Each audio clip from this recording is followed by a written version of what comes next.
What's up, everyone? Welcome back to another episode of Kinda Different, a podcast where we talk about innovation in dentistry. We connect with some of the best guests, some of the most amazing people in this profession, and we talk about how we all together can make dental care more human.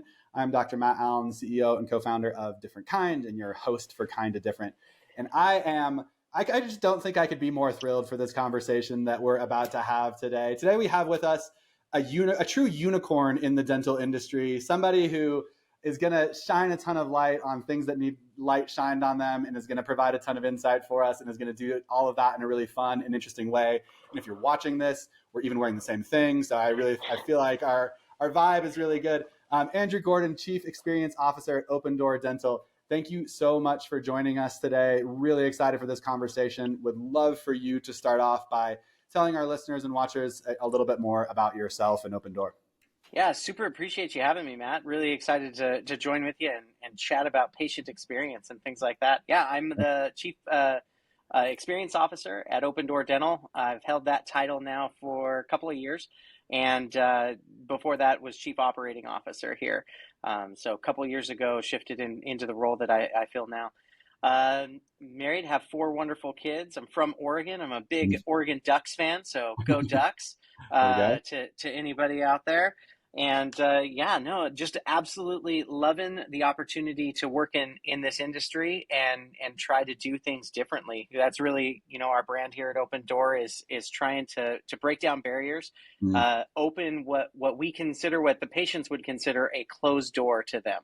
And so that's where the name was born, was just patients perceive things as not being available to them. Let's make them available. So that's the idea. I love it, man. Well, let's dive right in.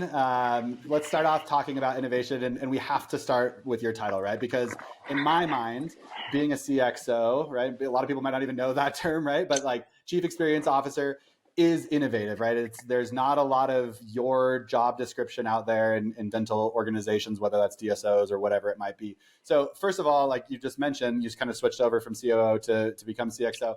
Would just love to know a little bit more about how that transition happened, how you came up with the role, how it's changed in the couple of years you've done it. Let's start there, like just in terms of what that really means, and maybe even just a little of like what you do. Because I think there might be some people out there being like, what does a Chief Experience Officer do, right? So I would love for you to dive into that a little bit for us. Yeah, absolutely. I mean, it's one of those things, people hear it, Chief Experience Officer, they're like, what are you doing day in, day out? And, but it's the best. It's easily the best job ever. Yeah. So Chief Operations, the transition happened as somebody within our organization started to shine just substantially more than I was at being good at operations. She's phenomenal. Her name's Shandy and works with us and just was getting better and better as she went along. And as our team was growing, that meant a new role for me inside of something. What is it that I was going to be doing, and allowing her to continue to progress and be the best version of herself meant that I had to find a new version of myself. What was I going to be passionate about? So my background's in hospitality management. I've worked in hotels and restaurants for a bunch of years. Mm-hmm. And I think one of the things that I brought to the table when I entered the dental field about 10 years ago was just a focus on customer service mindedness. That's my background. That's what I'm good at. That's what I'm passionate about is people having a good time, mm-hmm. and treating people the way that they would want to be treated. And so started looking at what's the title going to be?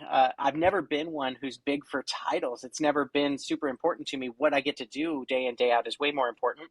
Yep. But in that search where you're trying to define yourself, you're like, well, what's that going to be? And came across this title, this CXO. So first of all, it's the coolest acronym for 100%. Way cooler than any other C-suite acronym. Exactly. So I'm just like, whatever that is, I want it.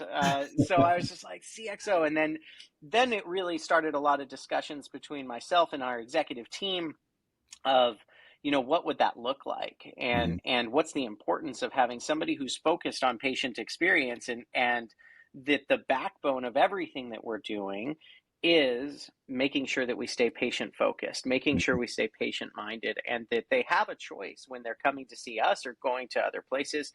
And that we wanted to make that, have a voice in our executive team.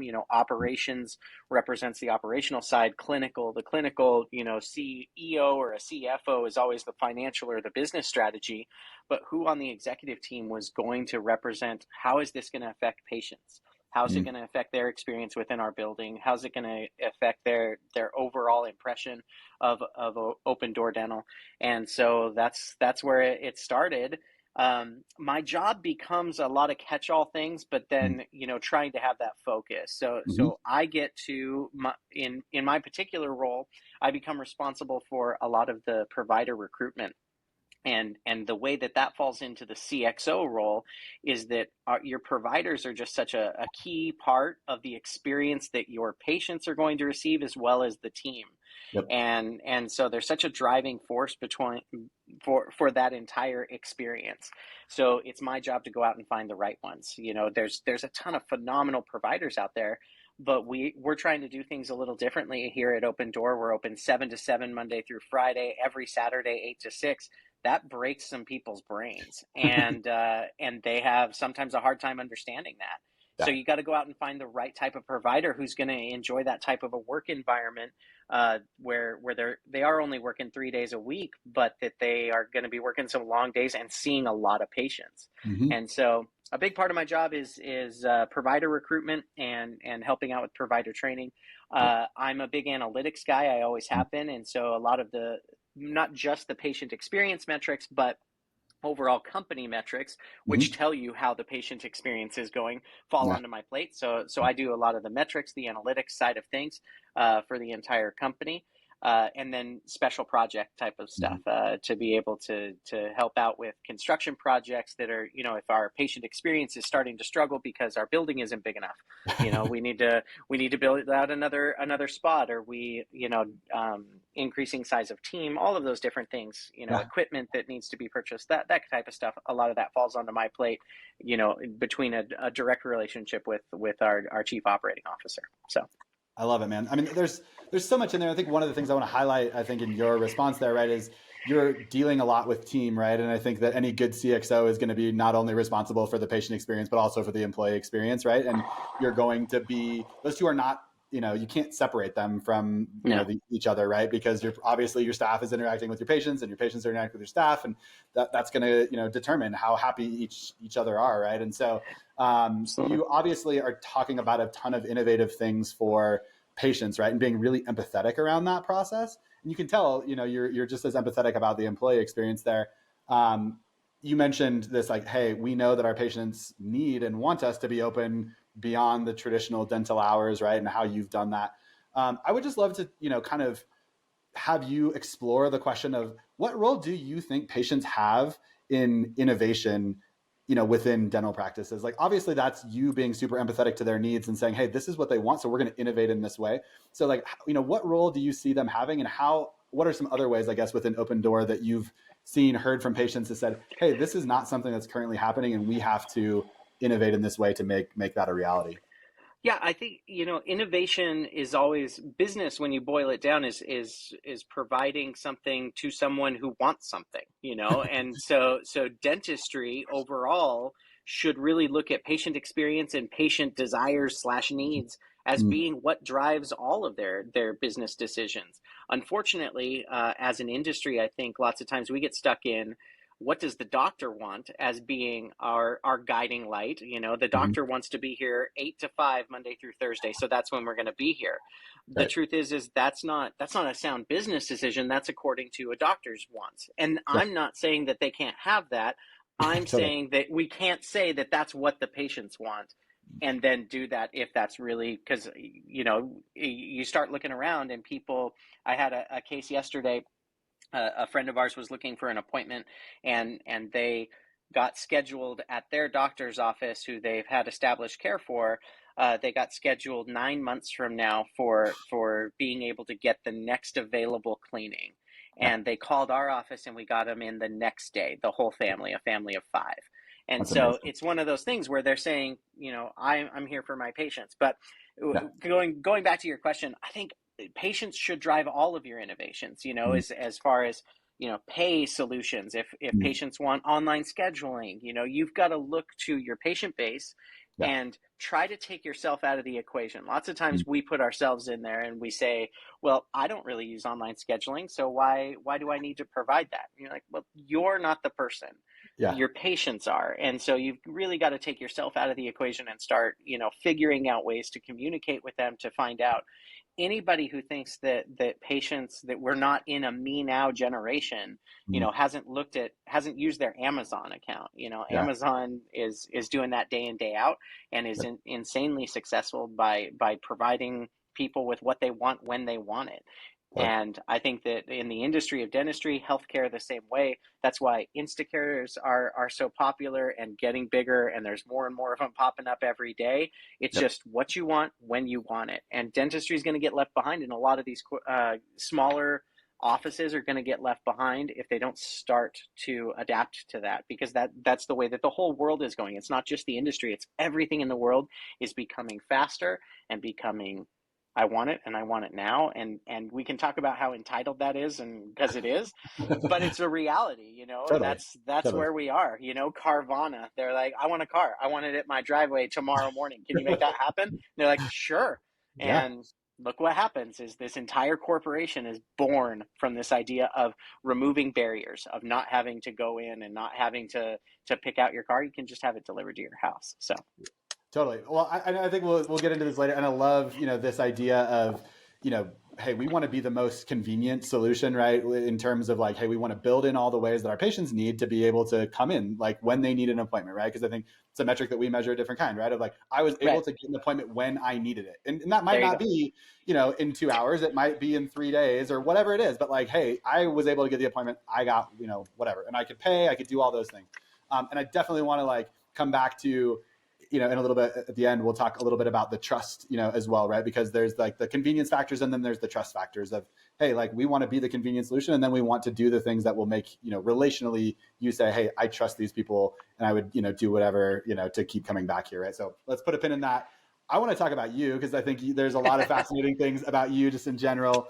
But one of the things that I always love learning from people who are constantly thinking about patient experience is like, tell us a story about a formative experience that you've had as a patient, something that really left an indelible mark in your brain to say, wow, this was either really good or really bad, and it shaped how I think about receiving healthcare in general. So it could be medical care, it could be dental care, whatever it is, but just a formative experience that you've had as a patient.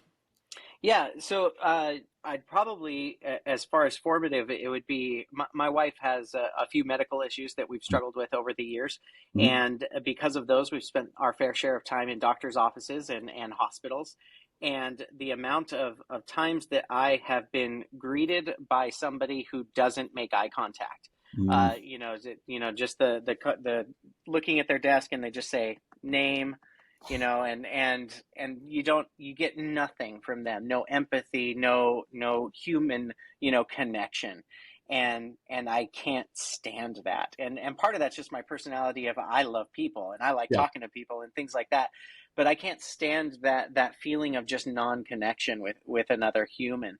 And so I think a formative experience for me has just been the amount of times where I feel like nobody cares, Yeah. and nobody cares, and that's so hard. That's so, and that'll define your interaction with an entire organization, Yeah. even if the product's fantastic, even if the service is great. If you feel like they don't care, Yeah. then the whole thing goes south. And so I think that's, for me, been a driving force here, is making sure people know that we do care, Mm-hmm. making sure people know that we want them here, that we're excited that they're here, Mm-hmm. and that because of them we get to do this every day, and I get to provide for my family, and my team gets to provide for their families, and we get to experience all of these awesome things in our lives because this person made the decision to come to our dental practice. That's not a hindrance. A new patient at different times can feel like this just weight on your shoulders because there's so much more you have to do with a new patient. Mm-hmm. But that shouldn't be the way you make them feel. You should make them feel so excited that they made the decision to come in and get their dental work done today. Because we have patients, because of our hours of operation, we'll have patients who haven't been to the dentist in 20 years, Yeah. and they're embarrassed and they feel terrible about, even coming in. They're apologizing most of the time. We're like, this is the whole reason we exist. Exactly. We're so stoked that you're here. Thank you so much. And, please just keep coming back. Please just be part of what it is that we're doing, because we can make your life better.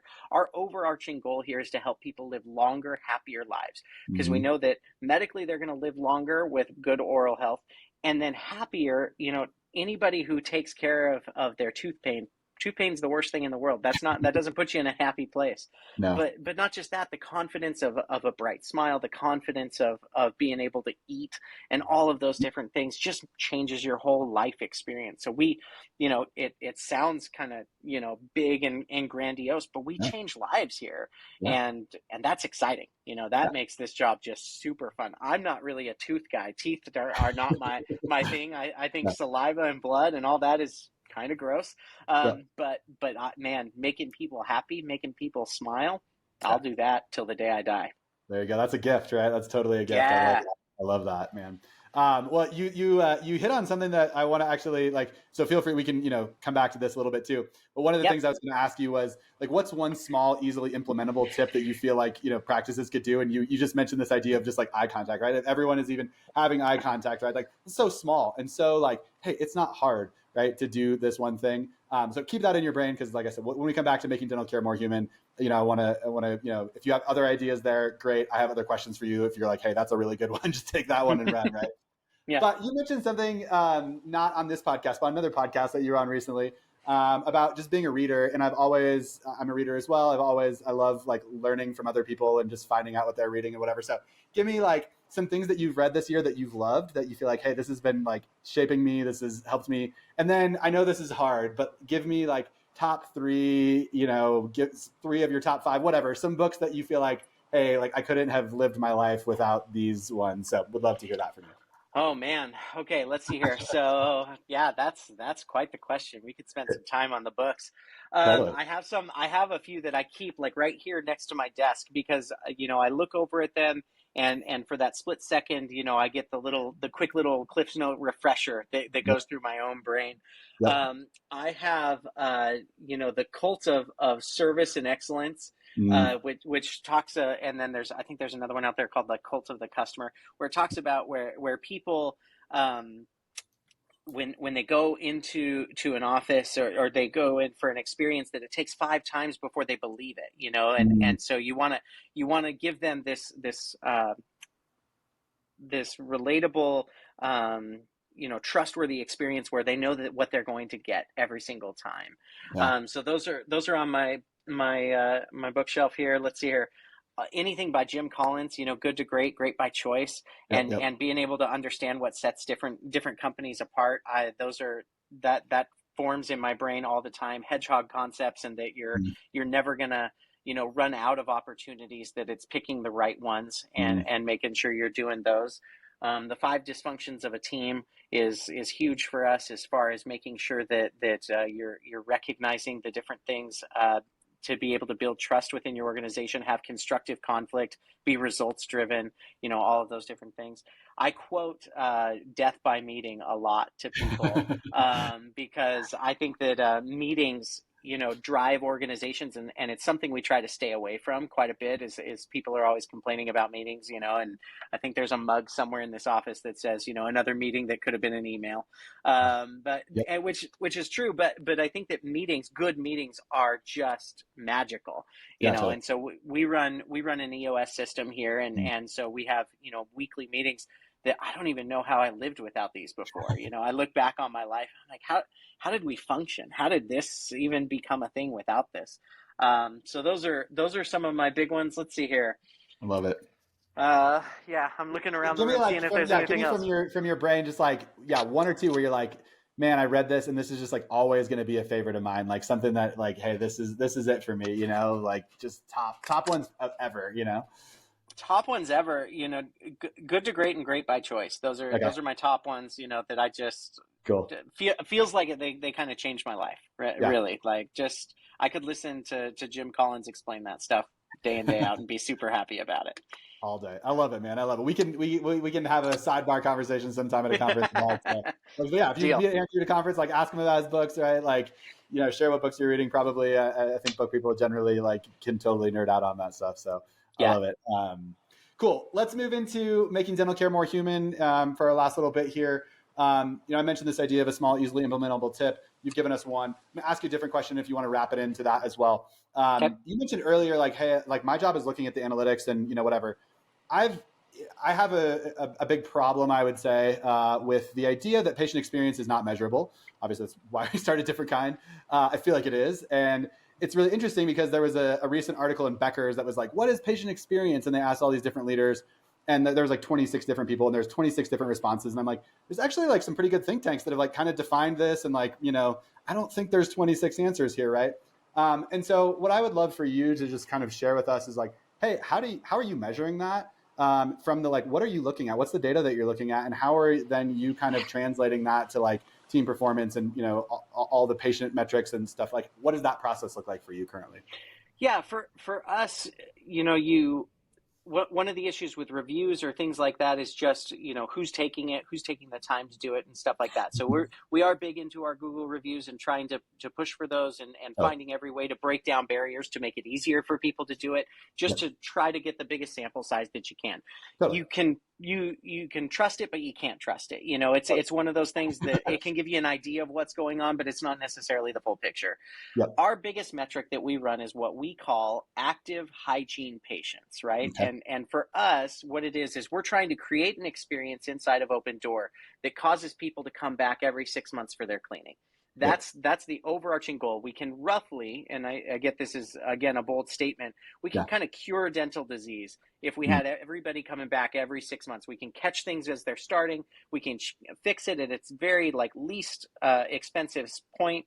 Yep. We've got all these opportunities if we just get people to keep coming back every 6 months. Yep. So what Yep. we're looking for is I run a customized metric of people who had a cleaning in the last 9 months, because you're Mm. not going to get everybody at their exact 6 month interval.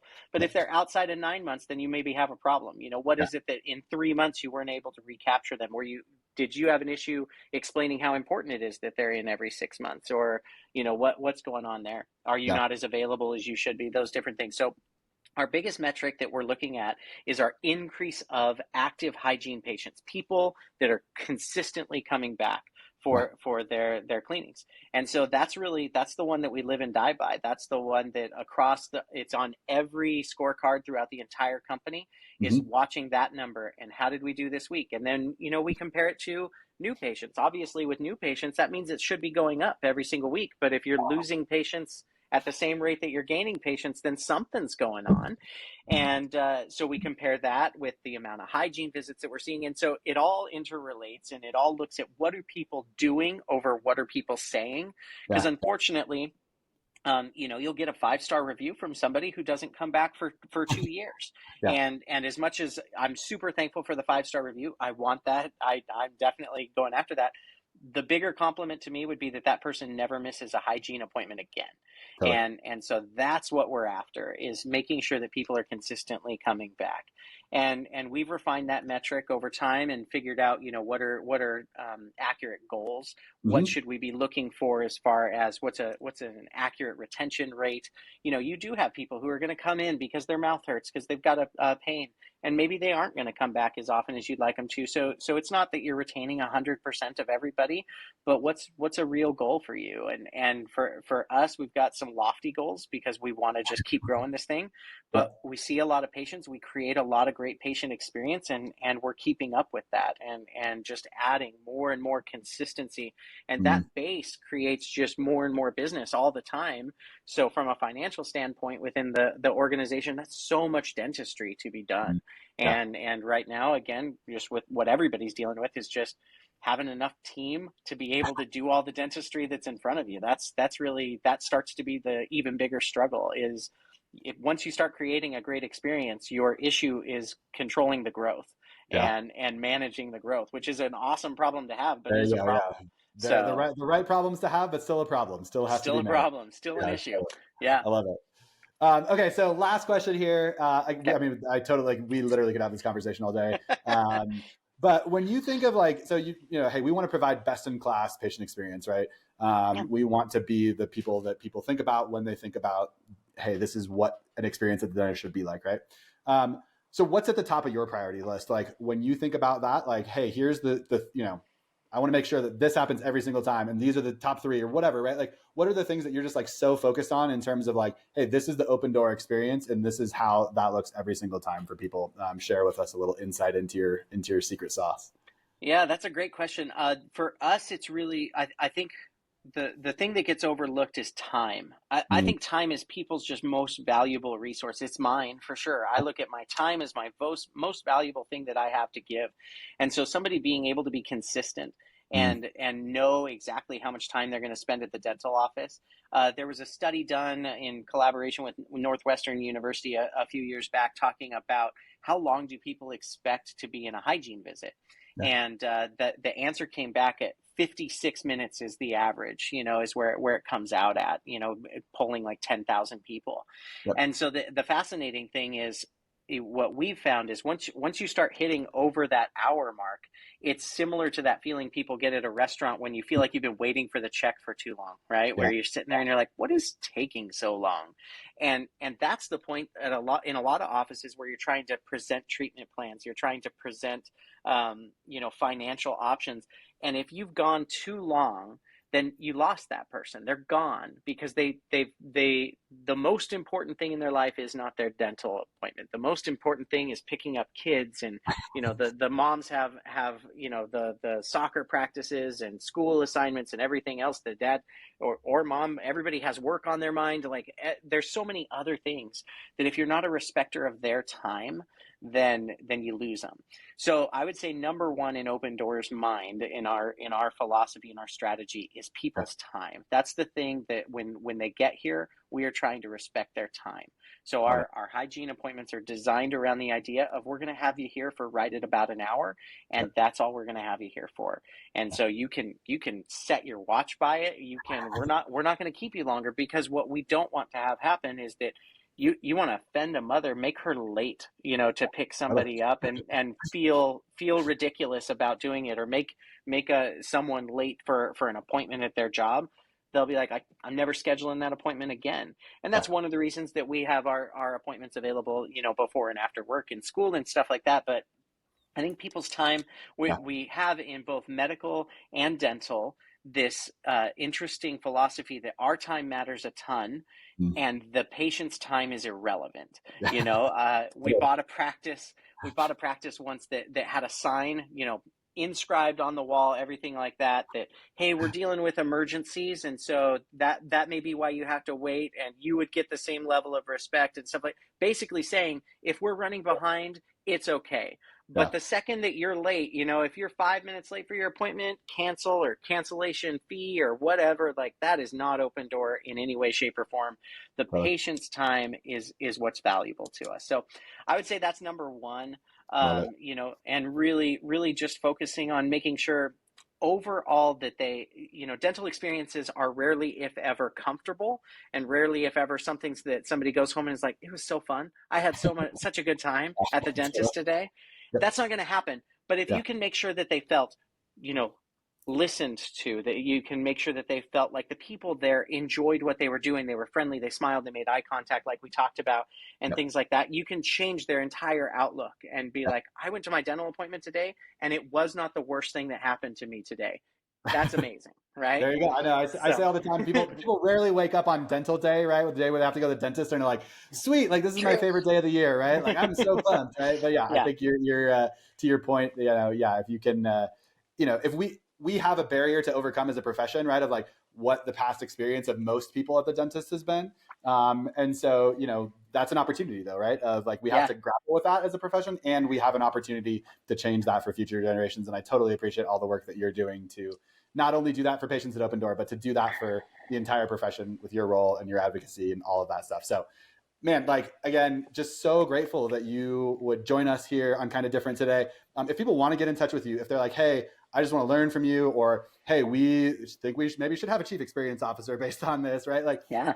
how do they get in contact with you if they want to find out more about you and what Open Door is doing? Give us a little bit of place to go if they're interested in learning more. Absolutely. Yeah, I'd love to talk to people if there's any questions on that entire thing. So my email is a great way to get in touch with me, agordon, Gordon, at opendoordental.com. Easiest way to probably track me down is just to get me an email. And then I'm pretty good about responding to people and getting back to you. But I would love to, any questions about anything we've got going on, I'm happy to reach out. Awesome, man. Well, again, thank you so much, not only for the work that you're doing and how you're doing it and just the thoughtful way of opening doors for patients. I mean, that's such a beautiful thing that I think is really admirable and very obviously patient focused. So thank you for all the work that you're doing with regards to that. But thank you for continuing to advocate for this across the profession. It's so needed, and love hearing your voice, love listening to your stories and learning more about you today. So thanks so much for taking the time to join us. We really appreciate it. Absolutely, Matt.